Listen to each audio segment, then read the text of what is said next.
are watching Curiosity with Sunay. Friends, in today's video, we will learn about power sharing. In this video, first we will try to understand what is meant by power sharing.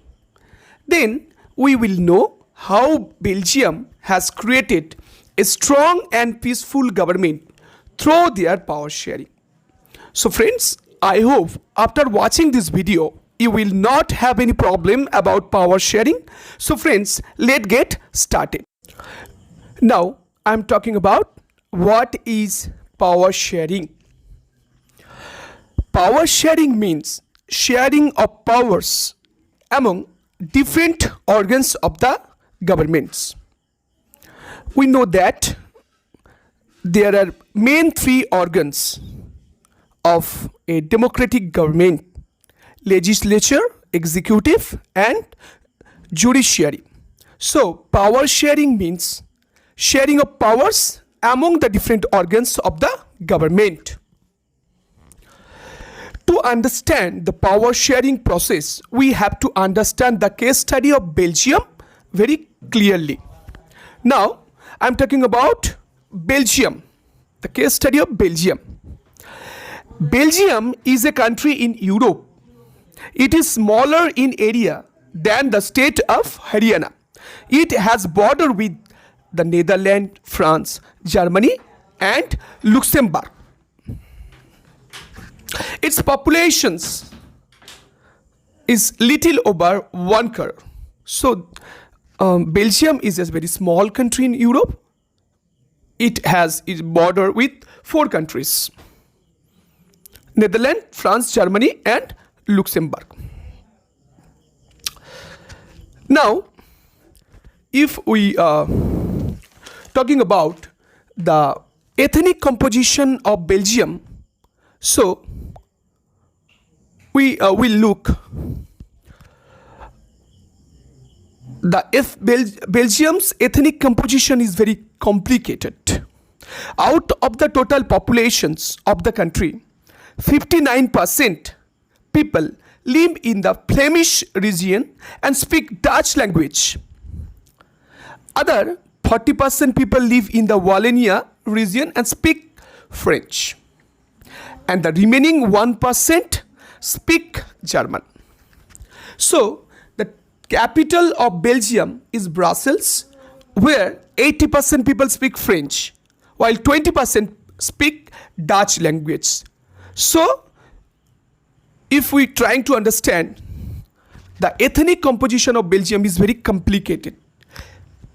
Dutch-speaking people are majority in the country, but minority in the capital cities. Just look at the picture, the ethnic composition of Belgium. If we divided the whole country, so 59% Dutch people, 59% people, they speak in Dutch language, 1% German, and 40% French. The capital city of Belgium is Brussels, where Dutch-speaking people are majority in the country, but minority in the capital city. So it's a very complicated situations if we're trying to understand. Now I'm talking about tension between the French and Dutch communities. So the social disparity led to the tension between Dutch and French-speaking communities during the 1950s and 1960s. The tension between two communities became more serious in Brussels, as the Dutch-speaking people constituted a majority in the country, but a minority in the capital city. So, we will let us now discuss how the tension arose between the French and Dutch communities and what was the causes of the tension. The causes of the tension are: the tension between the two communities was more acute in Brussels. We already talked about that. The Dutch-speaking people constitute a majority in the country, but in minority in the capital.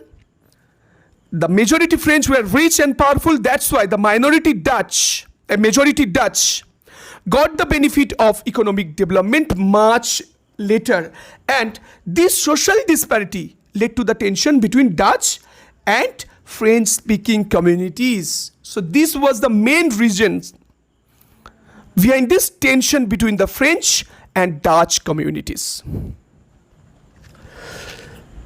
But despite so many problems, so many tensions, the way Belgium solved their problems in a constitutional manner through the principle of power sharing is a rare example of the whole world. So now I am talking about the accommodation process followed by Belgium. So the Belgium leaders recognized the existence of regional differences and cultural diversities of the country.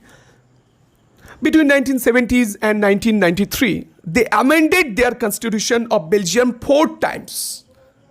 So actually, the Belgium leaders work out to enable everyone to live together within the same country. So that's why they did so many good things for their country. What are these? Number 1, no single community can make decisions unilaterally based on the linguistic or any other basis. So there was no special status of any linguistic groups. All are same. Next, some powers of the central government have been given to the state government. So there is no chance to dominations over state government to central government or central government to state government. So next point, there should be equal representation in the central government. Dutch speaking community or French speaking community, there should be equal representations in the central government. And apart from central and state government, there should be a third kind of government, that is community government. And the community government is elected by the people of, irrespective of the language spoken by them. Dutch, French, Germans, everyone can participate in the community government.